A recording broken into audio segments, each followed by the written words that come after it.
सो ही guys आज start करने वाले हैं हम लोग क्लास 8 के इंग्लिश के पूरी बुक के यूनिट 2 को, जिसमें हम लोग सबसे पहली सी कहानी जो है अ टेल ऑफ वैलोर इसको देखने वाले हैं। वैलोर का अर्थ होता है साहस। तो इस कहानी में हम एक ऐसे साहसी आर्मी वाले के बारे में देखने वाले हैं जिन्होंने भारत के इतिहास में और साथ में लोगों के दिलों में भी अपना नाम बनाया है।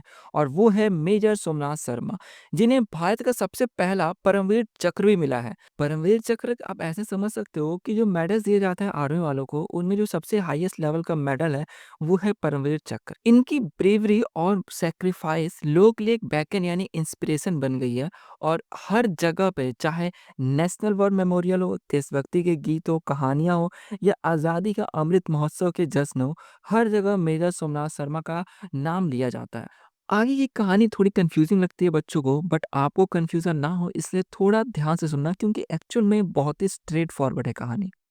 इसमें बताया गया है कि हम लोग जान रहे हैं मेजर सोमनाथ शर्मा और उनके जो ब्रेव साथी थे, उन्होंने कैसे मिल करके श्रीनगर एयरपोर्ट को प्रोटेक्ट किया था, ताकि उसके ऊपर पाकिस्तान द्वारा भेजा गया जो गुरिल्ला फोर्स था, वो अपना कैप्चर ना कर पाए। तो एक्चुअल में कहानी ऐसी है कि पाकिस्तान ने 500 इन्फिल्ट्रेटर्स यानी घुसपैठियों को भेजा था श्रीनगर में, ताकि वो यहाँ पर आकर के श्रीनगर के एयरपोर्ट पर अपना कैप्चर कर लें। वो चाह क्या रहे होते हैं पूरा श्रीनगर पे कैप्चर करने के लिए, इसलिए वो उनका पहला पड़ाव होता है। तो ये जो 500 इन्फिल्ट्रेटर्स यानी फोर्स को उसने भेजा था, जिसको बोला जा रहा है गुरिल्ला फोर्स। गुरिल्ला इसलिए नाम दिया गया है क्योंकि गुरिल्ला मतलब होता है एक ऐसा फोर्स जो छोटे संख्या में हो, और उसका मकसद ये होता है कहीं पर जाकर के टेंशन यानी कुछ हड़कंप क्रिएट करना। लेकिन उस समय हुआ क्या कि जो मेजर सोमनाथ शर्मा और उनके जो आर्मी मैन थे, जो लगभग 90 मैन थे, यानी वहाँ 90 मैन थे इंडिया के, और 500 इन्फिल्ट्रेटर्स थे भेजे गए पाकिस्तान द्वारा। तो ये आप देख सकते हो कितना ज़्यादा डिफरेंस है नंबर्स में। लेकिन इन्हीं 90 लोगों ने पाकिस्तान द्वारा जो 500 लोग थे, उनका जो मकसद था श्रीनगर एयरपोर्ट को कैप्चर करना, उनके इस मकसद को नाकाम कर दिया।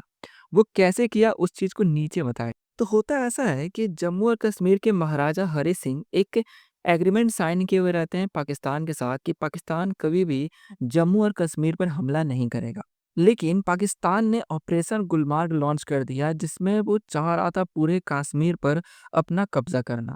और इसी वजह से बाद में एक लड़ाई होती है जो थी बैटल ऑफ बगदाम, जो अगस्त 1947 में होता है। तो देखो, जब पाकिस्तान ने जम्मू कश्मीर के साथ एग्रीमेंट साइन किया, तो ऐसा नहीं कि एग्रीमेंट का सम्मान करते हुए वो भी शांत रहा था, बल्कि पाकिस्तान ने 1000 से ज़्यादा इन्फिल्ट्रेटर्स भेजे, वो भी कश्मीर के अंदर। और ये जो इन्फिल्ट्रेटर्स थे, इन्हीं को कहा गया है गुरिल्ला फाइटर्स। यानी गुरिल्ला मतलब क्या था, जो मैंने आपको बताया है कि कुछ संख्या में ऐसे भेजना है लोगों को जो कि डिस्टर्बेंस क्रिएट करते हैं। तो ये जो इन्फिल्ट्रेटर्स यानी जो गुरिल्ला फाइटर्स थे, इनको पहाड़ के रास्ते ये लोग घुस आए, क्योंकि इन्हीं जम्मू कश्मीर की जो पहाड़ हो गए, नदियाँ या जितने भी टेरेन्स है, उन सब चीज़ की बहुत अच्छी नॉलेज थी। और इनका गोल था कि जम्मू कश्मीर पर कब्जा करना। और इसके लिए उन्होंने कुछ स्ट्रैटेजिक लोकेशंस मार्क किए थे, जैसे उसमें से एक बताया हुआ है श्रीनगर का एयरपोर्ट। यानी जो 1000 इन्फिल्ट्रेटर्स थे, इन्होंने कुछ लोकेशंस को मार्क किए थे जहाँ पे वो कब्जा करना चाह रहे थे। उसमें से एक बताया हुआ है श्रीनगर का एयरपोर्ट। अब इनका प्लान कुछ इस प्रकार का था कि ये जब कश्मीर में आएँगे, तो यहाँ पर आकर के रिवोल्ट करवा देंगे, जिससे कि सरकार वहाँ की गिर जाए, कश्मीर की जो भी सरकार थी। और इस तरह कश्मीर में जब कोई सरकार नहीं रहेगी, तो ईज़िली उस पे वो कैप्चर कर पाएँगे। तो 22 अक्टूबर 1947 को उन्होंने अटैक किया। उसके बाद जम्मू कश्मीर ने डिसाइड किया कि वो भारत से जुड़ जाएगा, और ये डिसीजन उन्होंने लिया 26 अक्टूबर 1947 को। यानी पहले जम्मू कश्मीर भारत से जुड़ा हुआ नहीं था, लेकिन ये 26 अक्टूबर 1947 के बाद वो भारत से आकर के जुड़ गया, यानी भारत का हिस्सा बन गया।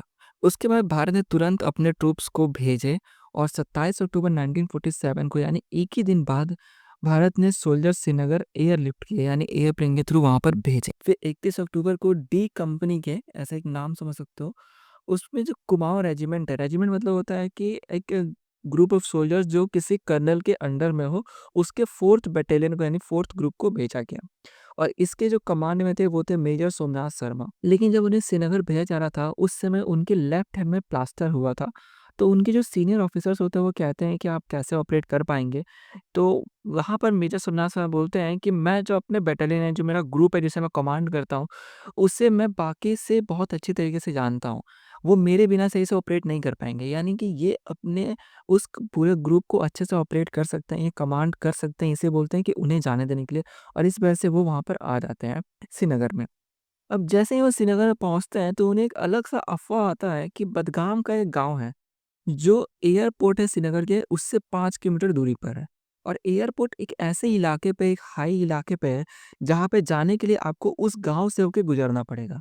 तो एक अलग-सा इनके पास रूमर आता है कि उस गाँव में बहुत जो ट्राइबल मूवमेंट्स हैं, वो होना शुरू हो गए हैं। मतलब कि जो ट्राइबल पीपल होते हैं, वो उस गाँव में जाने लग गए हैं। लेकिन इस एयरपोर्ट को बचाना बहुत ज़रूरी था क्योंकि इसी एयरपोर्ट के थ्रू जो भी आर्मी के लोग हैं, उनके लिए कोई भी हेल्प आती या फिर अगर कोई भी सामान भेजना हो, तो वो भी इसी के थ्रू आ पाता। तो यहाँ बताया हुआ है कि एक्चुअल में जो हमने देखा कि जो ट्राइबल मूवमेंट हो रहा था, वो कौन थे? तो वो ट्राइबल गुरिल्ला इन्वेडर्स थे। यानी जिसे ट्रेन करके पाकिस्तान ने भेजा था, ये वो लोग थे जो धीरे-धीरे कम मात्रा में करके बडगाम में पहुँच रहे थे ताकि कोई शक ना कर पाए। नहीं, यहाँ पे ये हुआ कि आर्मी वालों को फिर भी चेक करना था कि सब सिचुएशन सही है कि नहीं, क्योंकि एयरपोर्ट को बचाना बहुत ज़रूरी था। इसलिए मेजर सोमनाथ शर्मा का डी कंपनी, यहाँ पे डी कंपनी वो जो आर्मी का पूरा ग्रुप है ना, उसका नाम है। उसे भेजा था 3 नवंबर 1947 को कि जा कर के उस गाँव के इलाके को देखना कि वहाँ पे क्या सब कुछ ठीक है कि नहीं। अब वो लोग वहाँ पे कुछ ग्रुप्स में जाते हैं, तो जब देखते हैं आफ्टरनून के वक़्त में कि वहाँ पे बहुत अजीब गाँव में सन्नाटा था। तो उनको ऑर्डर मिलता है कि वो लोग वापस आ जाएँ। जैसे ही कुछ-कुछ ग्रुप करके लोग वहाँ पे आर्मी निकल रहे थे, वापस जा रहे थे, तो डी कंपनी का सिर्फ़ लास्ट जो ग्रुप था सोल्जर्स का जिसमें 90 सोल्जर्स बचे थे, वो अब रिटर्न होने वाले थे 2 बजे के करीब में। तभी उन गुरिल्ला इन्वेडर्स ने इनके ऊपर हमला कर दिया। मेरे सम्राट शर्मा देखते हैं कि जब पहला हमला था इनके ऊपर किया गया, वो ये तो सिर्फ़ एक डिस्ट्रैक्शन था। उन्हें समझ में आता है कि बगल से और भी लोग आ रहे हैं, जैसे 500 इन्वेडर्स थे इनके सामने। मेरे सम्राट शर्मा के पास सिर्फ़ 90 उनके सोल्जर्स थे और बगल में सामने 500 इन्वेडर्स थे। तो यहाँ पर ये जो पाकिस्तान के इन्वेडर्स थे, ये लोग चाह रहे थे कि पूरे उस एयरफ़ील्ड पे यानी जो एयरपोर्ट है श्रीनगर का, उस पे कब्ज़ा कर लें और वहाँ के टाउन और आस-पास की जगहों पे भी कब्ज़ा कर लें, ताकि भारत सरकार इन आर्मी के पास कोई भी हेल्प ना भेज पाए क्योंकि एकमात्र रास्ता था यहाँ पे हेल्प भेजने का, वो एयरपोर्ट। तो उनका ये प्लान रहता है बट देखते हैं मेजर सुभाष शर्मा इस चीज़ को तो वो एयर स्ट्राइक करने के लिए बोलते हैं, रिक्वेस्ट करते हैं। उसका जो पूरा प्लान बनाते हैं कि एयर स्ट्राइक कहाँ करना है और वो एयर स्ट्राइक करवा देते हैं। इससे हाँ, जो इन्वेडर्स होते हैं वो बहुत तादाद में मर जाते हैं। लेकिन स्टिल अब भी उनकी संख्या 7 टू 1 थी यानी हर एक इंडियन सोल्जर पर 7 इन्वेडर्स थे। जैसा हम जान रहे हैं कि पाकिस्तानी इन्वेडर्स लगभग 1000 थे, तो हो सकता है और भी यहाँ पर आ गए हों। बताया जा रहा है कि इतने ज़्यादा संख्या को देखने के बाद भी मेजर सोमनाथ शर्मा वहीं पर खड़े रहते हैं रेज़ोल्यूट होकर के यानी डिटरमाइन होकर के। उस समय बहुत ज़्यादा गोली-बारूद ही चल रहे थे बट उस गोली-बारूद के बीच में ही मेजर सोमनाथ शर्मा की आवाज़ सभी अपने उनके सोल्जर्स के पास जा रही थी। वो इस तरह से सबको गाइड कर रहे थे और उन्हें प्रेरित कर रहे थे एक बोल रहे थे साहस ला कर के लड़ने के लिए। इतना ज़्यादा जब लड़ाई हो रहा था तो कैज़ुअल्टीज़ यानी कि बहुत सारे आर्मीज़ भी मर रहे थे, इंजरीज़ भी हो रही थी। यहाँ तक मेजर शर्मा जो सोमनाथ शर्मा हैं, उन्हें बहुत सारी इंजरीज़ हुई थी, लेकिन स्टिल वो बिना डरे उस बैटलफ़ील्ड पे खड़े रहे। जो उनके आर्मी के लोग थे, उनकी मैगज़ीन्स को फ़िल करते, उन्हें गाइड करते हुए बोलते कि अपने ग्राउंड पे खड़े रहने के लिए यानी डट करके लड़ने के लिए सभी को प्रेरित कर रहे होते हैं। लड़ाई जब आगे बढ़ रही होती है तो इंडियन आर्मी के एम्यूनिशंस यानी गोली-बारूद अब खत्म होने को थे। मेजर सोमनाथ शर्मा अपने ब्रिगेड हेडक्वार्टर में सब इन्फॉर्म करते हैं, पूरी सिचुएशन को बताते हैं। तो वहाँ से उन्हें बोला जाता है कि आप लोग पीछे हट जाइए क्योंकि यहाँ पर इन्वेडर्स की तादाद बहुत ज़्यादा थी। लेकिन उस समय मेजर सोमनाथ शर्मा रिस्पॉन्ड करते हैं कि एनिमी हमसे सिर्फ 50 यार्ड की दूरी पे है और हम लोग हेवीली आउटनंबर्ड है यानी सामने बहुत ज़्यादा एनिमीज़ हैं। बट स्टिल वो कहते हैं कि मैं फिर भी 1 इंच पीछे नहीं हटूँगा। मैं तब तक लड़ूँगा जब तक मेरे लास्ट मैन और लास्ट राउंड है। यानी कि जब तक मेरा एक-एक आदमी बंदा बचा रहेगा तब तक वो लड़ेंगे और चाहे वो लास्ट राउंड है यानी सब कुछ खत्म हो जाए पूरे एम्यूनिशन वगैरह तब तक वो लड़ेंगे।